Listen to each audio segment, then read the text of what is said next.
நேற்று நான் சொன்ன உலக புகழ்பெற்ற சிவன் கோயில் கோனேரி ராஜபுரத்தில் இருக்கிற இந்த கோவில் தாங்க.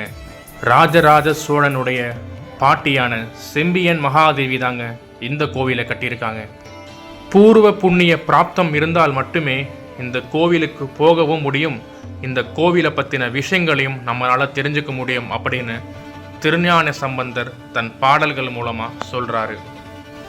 பல சிறப்புகளை கொண்ட இந்த கோவிலில் முதன்மையான சிறப்பு அப்படின்னா இதோ எங்கே இருக்கிற நடராஜர் தாங்க. 8 அடி உயரம் கொண்ட இந்த நடராஜர் தானாக சுயம்பா தோன்றியவருங்க.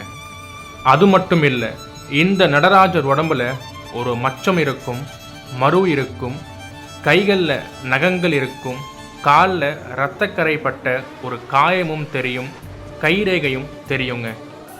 இதன் மூலியமா நமக்கு தெரிய வருவது இது சுயம்பா தோன்றிய சிலை மட்டுமல்ல, யாரோ ஒரு மனிதர் தான் நடராஜராகவே மாறியிருக்கிறாரு.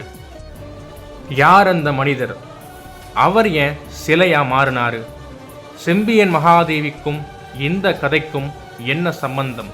மற்றும் பல முக்கிய விஷயங்களோட அடுத்த வீடியோவில் சந்திப்போம். சேனலை சப்ஸ்கிரைப் பண்ணி வச்சுக்கோங்க. நன்றி.